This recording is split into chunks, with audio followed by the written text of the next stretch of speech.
The stage was set. The crowd was waiting. But the words never came. On a cold afternoon in February, the Audubon Ballroom didn't echo with cheers. It echoed with the deafening sound of betrayal. He had spent a lifetime fighting what he called white devils. Yet in his final moments, he wasn't killed by the enemies he warned the world about. He was hunted by the very brothers he once led. Why? Because he found something more dangerous than a gun. He found the truth. This is not just a story about a civil rights icon. It is the tragic tale of a man who looked into the mirror of his own beliefs and decided to break it. From the angry streets of Harlem to the holy silence of Mecca, his journey was a fire that burned too bright to last. The assassination of Malcolm X was not merely a murder. It was the price of an awakening.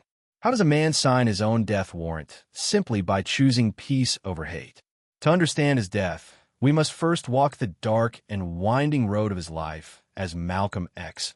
But before the world trembled at the name Malcolm X, there was just a boy named Malcolm Little, shivering in the darkness of Omaha, Nebraska. His story did not begin with power. It began with fear. He was born into a world that told him his existence was a mistake. His father, Earl Little, was a preacher who dared to speak of black pride, a dangerous sermon in the 1920s. The Ku Klux Klan didn't just listen. They responded with fire. Malcolm's earliest memory was not of a lullaby, but of flames consuming his family home, while the white firefighters stood by and watched it burn. That fire was only the beginning. When Malcolm was just 6 years old, his father's body was found nearly severed in two across streetcar tracks. The authorities called it a suicide, a cruel lie that denied the family insurance, money, and dignity. But the community knew the truth. It was a message. The trauma broke his mother, Louise. The strong woman who held the family together was slowly crushed by poverty and the relentless pressure of a system designed to destroy her. When she was committed to a mental institution, the little children were scattered like leaves in a storm. Malcolm was alone. The lesson he learned was brutal and simple. In this country, being black meant being a target. He ran from that pain, straight into the arms of the streets. By his teenage years, the frightened boy was gone. In his place stood Detroit Red. He moved to Boston, then Harlem, reinventing himself in the neon glow of the nightlife. He wore zoot suits, straightened his hair with lye that burned his scalp, and danced the Lindy Hop as if he could outrun his past. But beneath the flash and the style, he was lost. He became a predator to survive, sinking into a world of burglary, drug dealing, and gambling. He carried a gun not for a cause, but for cash. At that moment, he was exactly what the prejudiced society expected him to be: a statistic, a thug, a wasted life. The inevitable crash came in 1946. Arrested for burglary, he was sentenced to 10 years in prison. He was barely 21. The Charlestown State Prison was meant to be his tomb, a place to rot and be forgotten. Inside those gray walls, he was so filled with rage against God and man that the other inmates nicknamed him Satan. He paced his cell like a caged animal, his mind trapped in the same darkness that had swallowed his father. But freedom often comes in strange forms. It came to him in letters from his siblings, whispering of a man named Elijah Muhammad and a movement called the Nation of Islam. They spoke of a history he had never been taught, a history where black men were kings, scientists, and architects of civilization, not just slaves. They told him that the white man was a devil who had stolen their identity. For a man who had seen his home burned and his father murdered by white hands, this wasn't just religion. It was a revelation. It was the answer to every question his pain had asked. In the solitude of his cell, Detroit Red died. He stopped straightening his hair. He stopped eating pork. He began to read. He read when the lights were on, and when they were turned off, he read by the faint glow of the corridor light. He devoured dictionary pages, philosophy, and history, arming himself with words instead of weapons. He realized that language was power, and he had been mute for too long. When he walked out of prison in 1952, he was unrecognizable. He was no longer Malcolm Little. He rejected the surname of the slave master who had once owned his ancestors. He replaced it with the variable X, symbolizing the unknown, the true African name that had been stolen and erased by slavery. Malcolm X was born. He sought out Elijah Muhammad, the man who had thrown him a lifeline when he was drowning. The Nation of Islam was small then, a fringe group mostly ignored by the mainstream civil rights movement. But Malcolm brought something they lacked: fire. He didn't speak like a preacher. He spoke like a prosecutor putting America on trial. He stood on street corners in Harlem, his voice cutting through the noise, telling the black working class that they didn't need to beg for integration. They needed to build their own nation. "We are not Americans," he thundered. "We are victims of Americanism." His rise was meteoric. He was tall, handsome, and terrifyingly articulate. He didn't turn the other cheek. He stared back. He became the face of the Nation of Islam, recruiting thousands of young men and women who were tired of being told to wait for justice. He gave them discipline. He gave them pride. He took the broken pieces of the black experience and forged them into a weapon. But as his fame grew, a shadow began to form. He was becoming bigger than the movement that created him. The media was obsessed with this angry man, painting him as a villain, a contrast to the peaceful marchers in the South. Yet, for millions of oppressed people, he was the only one telling the truth. He was their champion. He had risen from the ashes of a broken home and a prison cell to stand at the pulpit of history. He thought he had found his destiny as the loyal soldier of Elijah Muhammad. He didn't know yet that the very loyalty that saved him would eventually become the weapon used against him. The seeds of the assassination of Malcolm X were not sown by his enemies, but within the garden he was helping to grow. By the late 1950s, Malcolm X had transformed from a man into a phenomenon. He was the spark that landed in the powder keg of racial tension in America. If Martin Luther King Jr. was the soothing balm for the nation's conscience, pleading for a seat at the table, Malcolm was the one flipping the table over. He didn't want a slice of the American pie. He declared the pie was rotten. He moved through the streets of Harlem not just as a minister, but as a general inspecting his troops. He was electric. When he stepped up to the microphone, adjusting his horn-rimmed glasses, the crowd didn't just listen. They leaned in mesmerized. He had a unique gift. He could take the complex pain of centuries of slavery and distill it into sharp, stinging sentences that hit like jabs in a boxing ring. "We didn't land on Plymouth Rock," he famously declared, his voice rising with a rhythmic cadence that was half sermon, half battle cry. Plymouth Rock landed on us. Under his tireless leadership, the Nation of Islam exploded. It went from a tiny sect of 400 people to a massive organization of over 40,000 members. He was everywhere, on street corners, in university halls, and on television screens, terrifying white America with a smile on his face. He founded the newspaper Muhammad Speaks, turning the word of the movement into a weapon that reached every barbershop and living room in Black America. This was the era of the civil rights movement, but Malcolm stood apart from it, often mocking its leaders. He rejected the philosophy of nonviolence. To him, turning the other cheek to a man who was beating you wasn't righteousness. It was cowardice. He preached self-defense. He told black men that they had a God-given right to protect their wives and children by any means necessary. For a generation of men who had been forced to look down when a white man passed, Malcolm made them lift their heads. He made them feel dangerous, and in that danger, they found their dignity. The media couldn't look away. In 1959, the documentary The Hate That Hate Produced beamed Malcolm's face into millions of white households. Suddenly, the country saw the disciplined ranks of the fruit of Islam, the security wing of the nation, standing stoic and silent in their suits and bow ties. They saw a black organization that didn't drink, didn't smoke, didn't beg, and didn't fear. And at the center of it was Malcolm, debating white intellectuals and leaving them stuttering. He was sharper, faster, and more fearless than anyone they had ever encountered. But his power was not just in fear, it was in love. It is often forgotten that beneath the fire, Malcolm loved his people deeply. He went into the gutters to fish out the junkies and the criminals, the people society had thrown away, people just like the old Detroit Red. He told them, "Wake up, clean up, stand up." He gave them names when they were numbers. He gave them history when they were told they had none. He was the father figure to a fatherless generation. Yet, at the height of his power, the ground beneath him was shifting.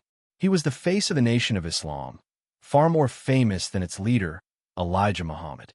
He was the one the cameras sought out. He was the one the students quoted. In the hierarchy of the nation, this was a dangerous sin. Whispers began to circulate in the inner circle.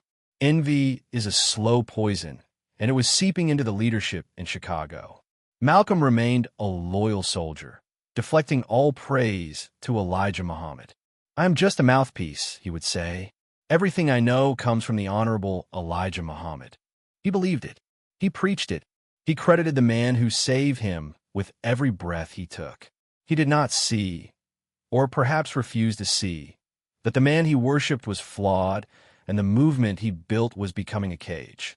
He was the sharpest sword the Nation of Islam had, but he was swinging it too freely. As the 1960s roared on, the political landscape changed. The Kennedy assassination, the police brutality, the global cry for freedom in Africa. Malcolm wanted to engage with it all.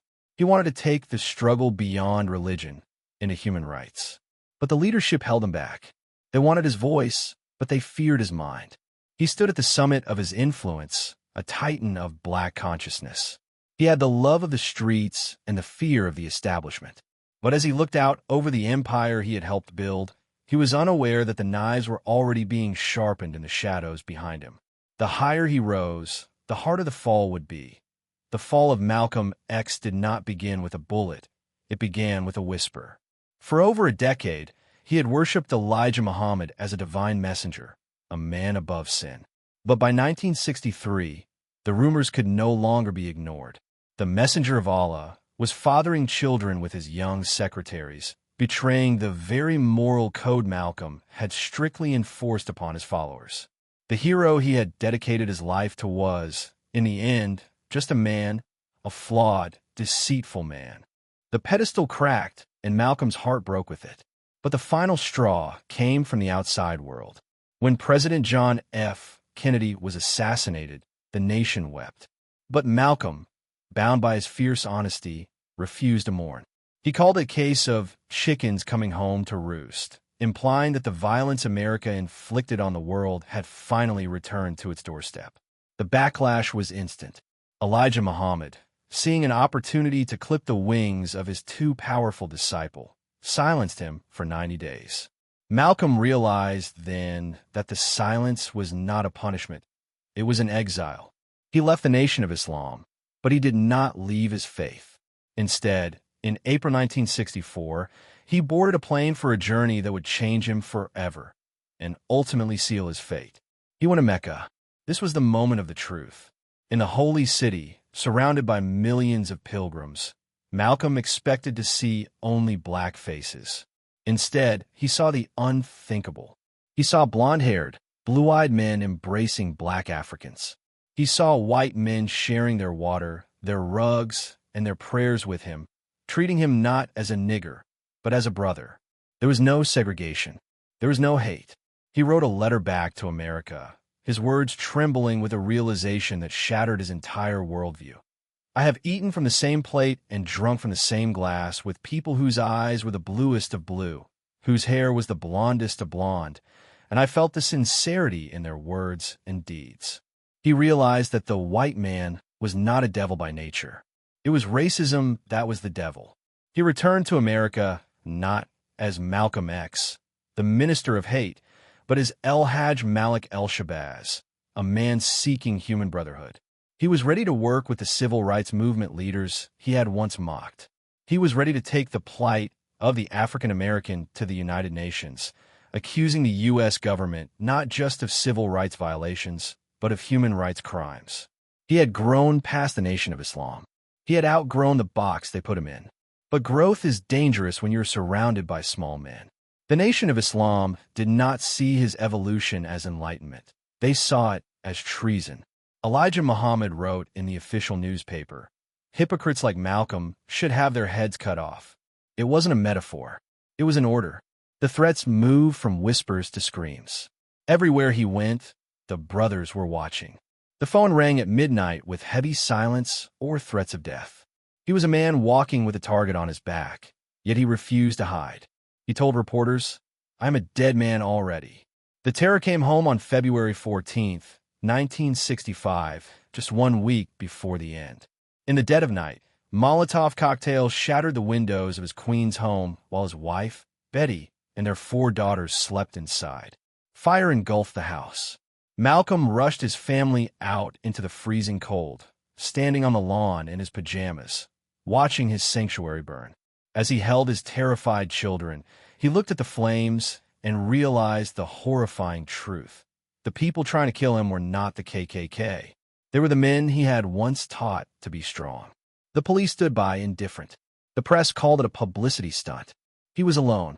He had found the truth, but the truth had stripped him of his protection. He was no longer the hunter. He was the prey. And he knew, with a chilling certainty, that time was running out to understand the assassination of Malcolm X. One must look beyond the feuds of the Nation of Islam. One must look at the files sitting on Edgar Hoover's desk. By 1964, Malcolm X was arguably the most watched man in America. The FBI had tracked his every move, every speech, and every phone call for years. To the American establishment, he was not a leader. He was a contagion. The American media played a crucial role in painting the target on his back. They were addicted to the caricature of angry Malcolm. They replayed his old sound bites about white devils and violence, deliberately ignoring the profound transformation he had undergone in Mecca. When he returned as El-Hajj Malik El-Shabazz, preaching brotherhood and human rights, the cameras didn't want to see it. It didn't fit the narrative. They needed a villain to contrast with the saintly image of Martin Luther King Jr., and Malcolm remained their perfect boogeyman. New York newspapers called him a demagogue, an extremist, a man who lived by the sword and deserved to die by it. But while America closed its doors, the world opened its arms. Outside the borders of the United States, Malcolm X was not a pariah. He was treated like a head of state. During his travels across Africa and the Middle East, he met with presidents and prime ministers, Gamal Abdel Nasser of Egypt, Kwame Nkrumah of Ghana, Jomo Kenyatta of Kenya. They didn't see a thug. They saw a brilliant geopolitical strategist. They saw a man connecting the struggle of Black Americans in Harlem with the anti-colonial struggles in Algiers and Congo. This global perspective was his most dangerous weapon. Malcolm realized that as long as the fight was labeled civil rights, it was a domestic issue for the U.S. government to handle or mishandle as they pleased. But if he could reframe it as human rights, he could bring the United States before the United Nations. He could put America on trial in the court of world opinion. This terrified the powers that be. A street preacher shouting in Harlem was manageable. A charismatic diplomat uniting the third world against American racism was an existential threat. The FBI's surveillance intensified. Agents followed him on the planes. His luggage was searched. The indifference of the police when his life was threatened was deafening. It was as if the system had decided to look the other way, leaving the door unlocked for his killers. Even within the civil rights movement, he was an island. While leaders like King began to privately respect his evolution, realizing that Malcolm's radicalism made their moderate demands seem more reasonable, publicly, the divide remained. He was too radical for the moderates, and now, too moderate for the radicals. He was trapped in a deadly no-man's land. In his final weeks, the atmosphere around him was heavy with the scent of doom. He was banned from France. He was poisoned in Cairo, an attempt he barely survived. He knew the net was closing. Yet, he spoke with a terrifying clarity. He told a reporter, "I live like a man who is dead already." He wasn't speaking metaphorically. He saw the setup. He saw the media stripping him of sympathy, the police stripping him of protection, and the Nation of Islam stripping him of his past. The stage was being set for a public execution, and the world watched in a paralyzed silence. The tragedy was not just that he died, but that he died just as he was becoming the leader America desperately needed, a bridge between the anger of the streets and the wisdom of the world. But bridges are often the first things to be blown up in a war. IT ended as violently as it began. On February 21st, 1965, the Audubon Ballroom in Manhattan was buzzing with nervous energy. Malcolm X stepped onto the stage, a smile on his face, greeting the crowd with the traditional Muslim salutation, Assalamu alaikum, peace be upon you. The crowd responded, Wa alaikum assalam. Those were the last words he would ever hear. A scuffle broke out in the audience, a stage distraction. Get your hand out of my pocket, a man shouted. As bodyguards moved away from the podium to intervene, the trap snapped shut. A man rushed forward with a sawed-off shotgun. Two others followed with semi-automatic pistols. The sound was deafening. The blast knocked him backward over a row of chairs. 21 gunshot wounds. He was dead before he hit the floor. Chaos erupted. His pregnant wife, Betty, threw her body over their children, shielding them from the horror, screaming, "They're killing my husband!" The assassination of Malcolm X was complete. The voices that wanted him silenced, both from the Nation of Islam and the shadows of the American government, believed they had won. They thought they had extinguished the fire. They were wrong. They killed the man, but they immortalized the message. By pulling the trigger, they transformed a controversial political figure into a timeless martyr. In death, El-Hajj Malik El-Shabazz became far more powerful than he ever was in life. His autobiography, published shortly after his death, became a Bible for the Black Power movement and for oppressed people around the world. It showed that a man is not defined by his past, but by his capacity to change. He showed us that the truth is not a comfortable destination. It is a dangerous journey. He had the courage to look at the civil rights movement and demand more than just integration. He demanded dignity. He had the courage to look at his own brothers in the nation and call out their hypocrisy. And most importantly, he had the courage to look at himself in the mirror, admit he was wrong about the white devils, and embrace a new, universal humanity. History has vindicated him. The men who ordered his death have faded into infamy or obscurity, but the name Malcolm X still makes the powerful tremble and the powerless stand a little taller. He taught a generation that you don't ask for freedom. You take it. You don't beg for respect. You earn it. 39 years. That was all he was given. But in those 39 years, he lived 1,000 lives. He rose from the dirt to the stars, and when he fell forward. Ossie Davis, in his eulogy, said it best. Many will ask what Harlem finds to honor in this stormy, controversial, and bold young captain. And we will smile, and we will answer and say to them, did you ever talk to Brother Malcolm? Did you ever touch him or have him smile at you? Did you ever really listen to him? He was our own black shining prince. And who didn't know that didn't know him? The silence after the gunshots has long since faded. But his voice is louder than ever. History is written by those who survive, but the future is shaped by those who are willing to sacrifice. Malcolm X gave his life for a truth that many weren't ready to hear. If you stood in his shoes, knowing that speaking the truth would cost you everything, would you still speak? If this story ignited a fire in you, or if you believe that the truth is worth fighting for, type by any means in the comments below. Subscribe and turn on the bell. We don't just tell stories here. We uncover the history they tried to bury. Until next time.